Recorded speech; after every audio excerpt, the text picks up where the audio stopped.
Shalom Elohim, haleluya, puji nama Tuhan. Semangat pagi Bapak Ibu Saudara yang dikasihi Tuhan kita, Yesus Kristus. Jumpa lagi bersama saya Pendeta Samuel Mabuntu dalam Renungan Pagi ke 1808 hari Renungan Pagi ini mengudara. Puji Tuhan. Bapak Ibu Saudara yang dikasihi Tuhan, sebelum kita mengawali segala aktivitas kita di pagi hari ini, mari kita buka hari ini bersama Tuhan dengan mendengarkan firman Tuhan. Sebelum kita membaca, mendengarkan, dan merenungkan firman Tuhan hari ini, mari kita berdoa, minta pimpinan Roh Kudus. Kita berdoa. Bapa di surga, berbicaralah kepada kami semua. Pakai firman Tuhan ini untuk menegur kami, menasihati kami, menguatkan kami, meneguhkan iman percaya kami, dan menuntun kami supaya kami terus berjalan di jalan Tuhan yang benar, dan pakai firman Tuhan ini untuk memberkati kami semua. Di dalam nama Tuhan Yesus yang adalah firman Allah yang hidup, kami berdoa. Amin. Haleluya. Bapak Ibu Saudara yang dikasihi Tuhan, bersama dengan saya kita akan belajar Alkitab dari kitab Kejadian sampai kitab Wahyu. Mari buka Alkitab kita dalam kitab Ulangan pasal 27 ayat 24 sampai ayat 26. Masih di bawah perikop ke-12 ucapan kutuk. Demikian firman Tuhan. Terkutuklah orang yang membunuh sesamanya manusia dengan tersembunyi, dan seluruh bangsa itu haruslah berkata, Amin. Terkutuklah orang yang menerima suap untuk membunuh seorang yang tidak bersalah, dan seluruh bangsa itu harus berkata, Amin. Terkutuklah orang yang tidak menepati perkataan hukum Taurat ini dengan perbuatan, dan seluruh bangsa itu haruslah berkata, Amin. Bapak Ibu Saudara yang dikasihi Tuhan, kita masih belajar tentang siapa orang yang terkutuk menurut firman Tuhan ini. Mari kita review kembali dari awal siapa orang yang terkutuk di dalam kitab Ulangan pasal 27 ini.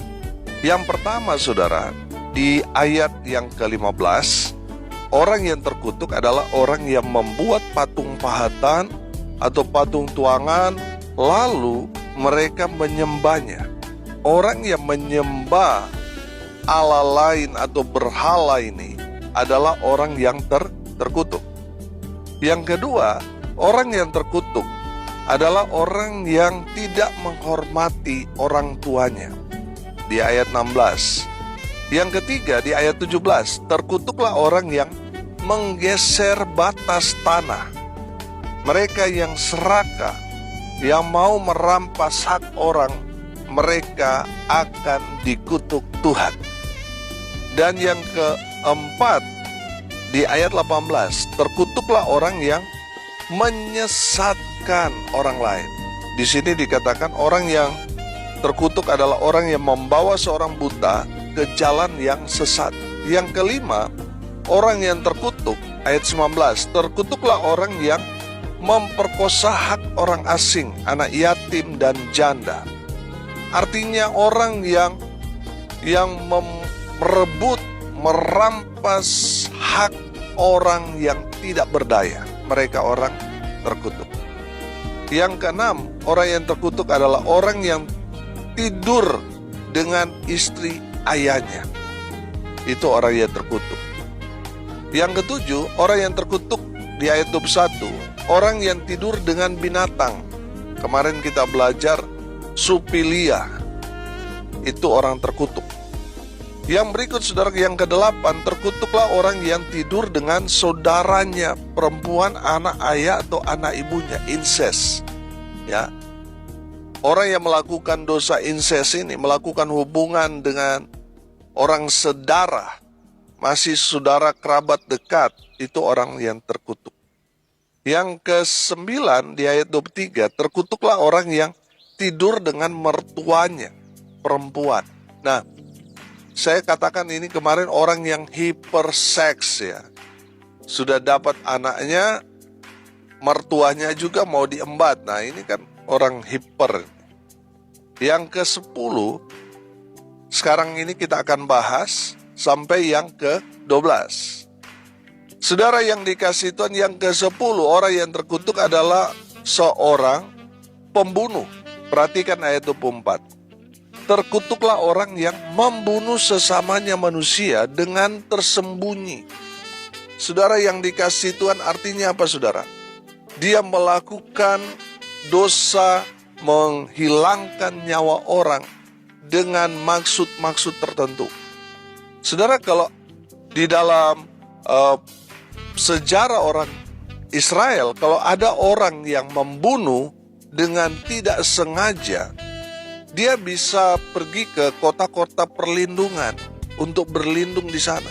Tetapi kalau dia dengan sengaja membunuh, dia akan menerima hukuman yang setimpal.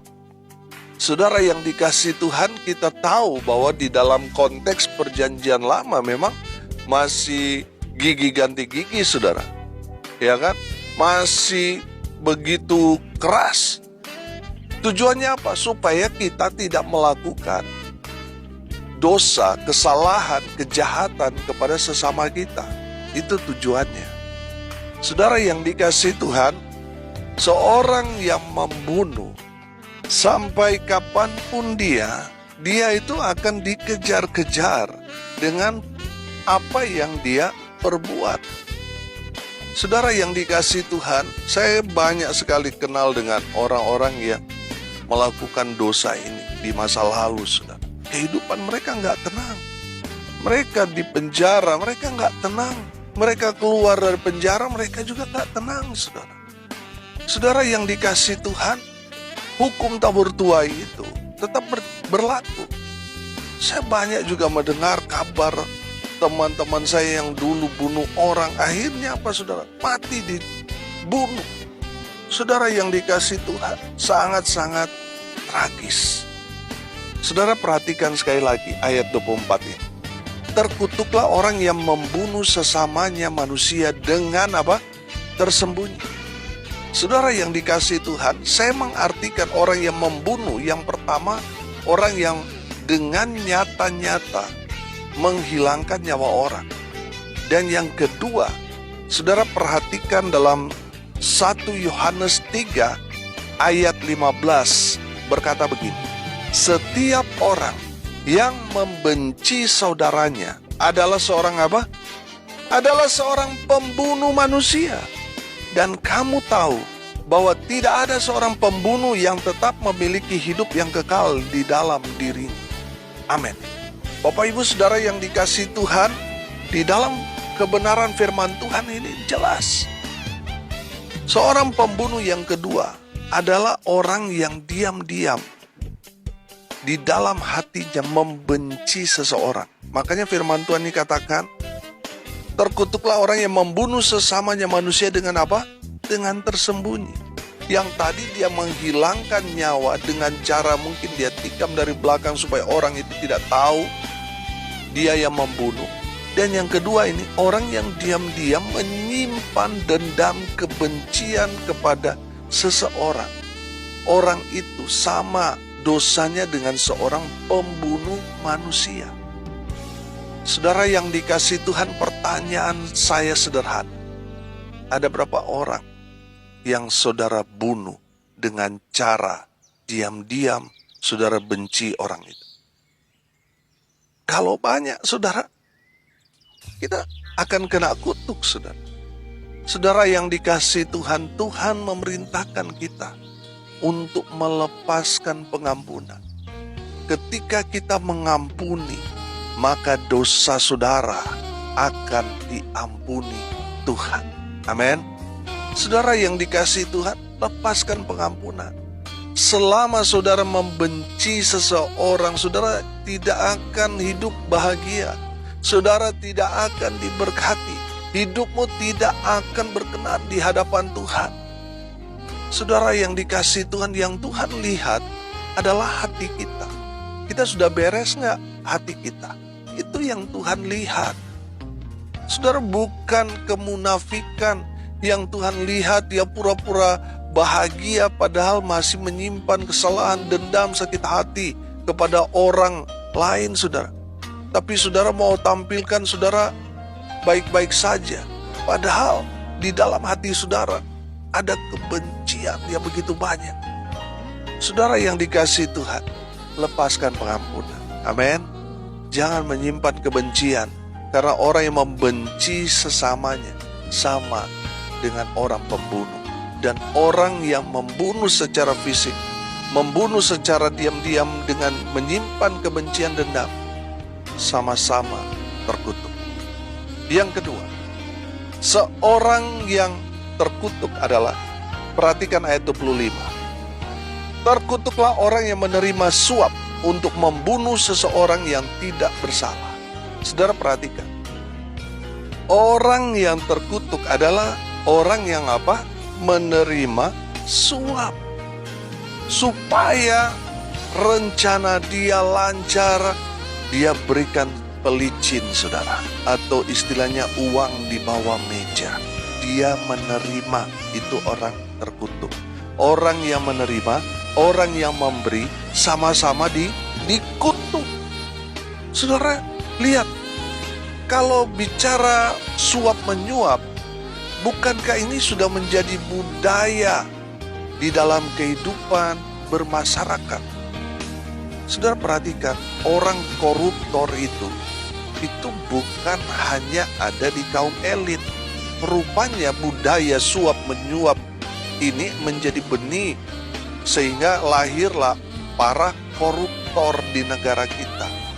Nah, saudara, tadi saya katakan, ini tidak hanya dipraktekkan di lingkungan para elit, tetapi ini dimulai dari akar rumput. Saudara mau ngurus surat saja, saudara, kalau mau lancar ada pelicinnya, saudara. Saudara, ini yang terjadi. Nah, firman Tuhan ini mengingatkan kita, orang yang menerima suap, orang yang memberi suap, mereka akan jadi orang yang terkutuk. Bertobat, saudara. Amin. Bertobat. Nah, saudara perhatikan, sekarang ini ada orang yang baru bekerja di instansi, di kantor tertentu beberapa waktu yang lalu, viral, saudara. Baru beberapa waktu bekerja tetapi sudah punya segalanya. Padahal kalau mau hidup sesuai dengan gaji mereka, sampai 7 turunan pun mereka tidak akan mampu membeli rumah mewah, mobil mewah yang mereka miliki. Saudara yang dikasihi Tuhan, kita melihat ini yang terjadi. Kenapa mereka bisa punya segalanya? Padahal uang gaji mereka itu sangat-sangat kecil. Karena mereka menerima suap. Sehingga kehidupan mereka mewah, saudara. Saudara dengar ini baik-baik. Orang yang menerima suap, orang yang memberi suap, mereka akan terkutuk. Bertobat, saudara. Saudara yang dikasihi Tuhan, gak masalah saudara hidup sederhana. Yang penting saudara bahagia, diberkati, diberikan kesehatan, kekuatan dari Tuhan. Amin. Tuhan pelihara hidup saudara. Walaupun kenyataannya saudara hidup sederhana. Tapi di zaman sekarang ini, mana ada orang yang mau hidup sederhana? Yang ada saudara semua flexin harta saudara. Ya kan, pamer saudara kekayaan mereka. Padahal itu didapatkan dengan cara-cara yang tidak benar. Saudara, orang-orang begitu, saudara lihat endingnya. Kalau nggak sakit yang akan menyebabkan semua hartanya habis, atau ditangkap, dipenjara, dipermalukan seperti yang terjadi beberapa waktu yang lalu. Saudara yang dikasihi Tuhan, hiduplah sederhana apa adanya. Amin. Hiduplah sesuai dengan apa yang saudara dapatkan. Jangan terima hasil suap, karena itu akan membuat saudara terkutuk. Yesaya 33 ayat 15 dan ayat 16. Saya akan bacakan buat kita sekalian. Orang yang hidup dalam kebenaran, yang berbicara dengan jujur, yang menolak untung hasil pemerasan, yang mengebaskan tangannya supaya jangan menerima suap, yang menutup telinganya supaya jangan mendengarkan rencana penumpahan darah, yang menutup matanya supaya jangan melihat kejahatan. Dialah seperti orang yang tinggal aman di tempat-tempat tinggi. Bentengnya ialah kubu di atas bukit batu. Rotinya disediakan, air minumnya terjamin. Amin. Haleluya. Bapak Ibu Saudara yang dikasihi Tuhan, kalau kita menolak suap, kita akan tinggal aman. Amin. Hidup kita terjamin. Makan minum kita disediakan Tuhan. Amin. Haleluya. Daripada mereka yang menerima suap, mereka hidup tidak aman. Takut-takut saudara kalau ditangkap KPK lalu dimiskinkan saudara. Mereka tidak akan terjamin. Tadinya mereka mungkin punya segalanya, hidup mewah, apa saja mereka bisa beli. Tetapi mereka tidak aman saudara. Ketika mereka ditangkap, mereka tidak akan tenang hidupnya. Dan makan minum mereka yang tadinya setiap hari mereka bisa habiskan berjuta-juta, setelah masuk penjara saudara, mereka tidak bisa makan saudara, makanan di dalam penjara. Akhirnya apa? Menderita. Saudara yang dikasihi Tuhan, saudara yang mendengar firman Tuhan ini, bertobat. Amin. Yang ketiga, orang yang terkutuk ketiga, ayat 26. Terkutuklah orang yang tidak menepati perkataan hukum Taurat ini dengan perbuatan. Artinya apa saudara? Orang yang tidak setia pada firman Tuhan, mereka orang yang terkutuk. Orang yang tidak menepati itu kan orang yang ingkar janji atau orang yang tidak setia. Mereka orang yang terkutuk. Bapak Ibu Saudara yang dikasihi Tuhan, mungkin saudara terikat dengan pernikahan. Setialah sampai akhir menutup mata. Amin. Karena itu janji setia kita di hadapan Tuhan. Saudara yang dikasihi Tuhan, ketika saudara menikah diberkati di hadapan Tuhan, itu artinya kontrak saudara pernikahan dengan pasangan saudara itu sampai mati. Kalau pasanganmu sudah mati, saudara menikah, itu sudah sah, saudara, tidak masalah. Tapi kalau saudara masih punya suami atau istri yang sah, lalu saudara menikah, nah ini yang nggak sah. Saudara berubah setia. Tuhan mau saudara dan saya setia. Amin. Menepati janji saudara di hadapan Tuhan dalam pernikahan. Mungkin saudara ada yang berjanji sama Tuhan, bernasar, tepati itu saudara. Amin. Karena orang yang tidak menepati janji atau tidak menepati kebenaran firman Tuhan, mereka akan menjadi orang yang terkutuk. Saudara yang dikasihi Tuhan, saya percaya saudara tidak mau menjadi orang yang terkutuk. Saudara pasti mau orang yang diberkati.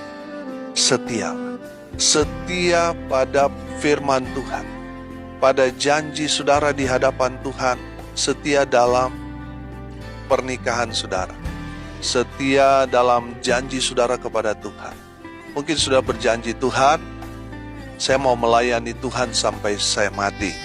Tapi di tengah jalan saudara mulai goncang, karena saudara dihantam dengan pergumulan perekonomian, sehingga saudara mulai berpikir mau meninggalkan pelayanan, bekerja dulu, nanti kalau sudah aman perekonomian, saudara baru mau terjun kembali ke pelayanan. Saudara sudah mulai goyah. Tapi saya mau katakan, setialah. Tuhan pasti akan menyediakan segala keperluan kebutuhan saudara. Amin. Tuhan tidak akan pernah meninggalkan saudara sendirian. Percaya itu. Saudara yang dikasihi Tuhan, tetap setia iring Yesus. Tetap setia melayani Yesus. Karena orang yang berubah setia, mereka akan dikutuk. Saudara yang dikasihi Tuhan, hari ini kita sudah belajar 3 dari 12 ucapan kutuk dari firman Tuhan ini. Kita sudah belajar yang terakhir, yang 10 seorang pembunuh, 11 seorang yang menerima suap, dan yang ke-12 orang yang tidak setia. Merekalah orang-orang yang terkutuk. Saudara yang dikasihi Tuhan, kalau saudara tidak mau menjadi orang yang terkutuk, lakukan firman Tuhan tepat. Apa yang Tuhan perintahkan, lakukan, kerjakan, supaya kita diberkati. Haleluya. Mari kita berdoa. Terima kasih Bapa di surga atas kebenaran firman yang sangat memberkati kami. Berkati semua pendengar dimanapun mereka berada. Tuhan memberkati hidup mereka. Tuhan memberkati rumah tangga mereka. Usaha pekerjaan pelayanan mereka. Tuhan berkati. Tuhan buat mereka beruntung dan berhasil dalam segala hal. Mereka yang sakit, Tuhan lawat, Tuhan jamah, Tuhan pulihkan, Tuhan sembuhkan. Hamba berdoa di dalam nama Tuhan Yesus, biarlah kuasa Tuhan melawat mereka, sehingga semua pendengar mereka betul-betul hidup dalam keberkatan. Hamba berdoa ya Tuhan, kuatkan mereka yang lemah, hibur mereka yang berduka cita, dan berkati mereka yang hari ini berulang tahun. Berikan umur panjang, kesehatan, kekuatan dari Tuhan menyertai hidup mereka selalu. Hamba berdoa di dalam nama Tuhan Yesus, biarlah berkat Tuhan dari surga turun memenuhi semua pendengar. Bapak Ibu Saudara yang dikasihi Tuhan, arahkanlah hatimu dan terimalah berkat dari Tuhan Yesus. Tuhan memberkati engkau dan melindungi engkau. Tuhan menyinari engkau dengan wajah-Nya dan memberi engkau kasih karunia. Tuhan menghadapkan wajah-Nya kepadamu dan memberi engkau damai sejahtera. Di dalam nama Tuhan Yesus, sumber segala berkat. Bapak Ibu Saudara yang percaya, diberkati Tuhan, katakan amin. Puji Tuhan. Bapak Ibu Saudara yang dikasihi Tuhan, kalau saudara merasa diberkati melalui kebenaran firman Tuhan ini, bagikan juga kepada saudara-saudara yang lain supaya mereka juga diberkati. Karena untuk itulah kita dipanggil untuk jadi berkat. Salam kasih dari Bali, saya Pendeta Samuel Mawuntu. Sampai jumpa besok pagi. Tuhan Yesus memberkati kita semua. Haleluya.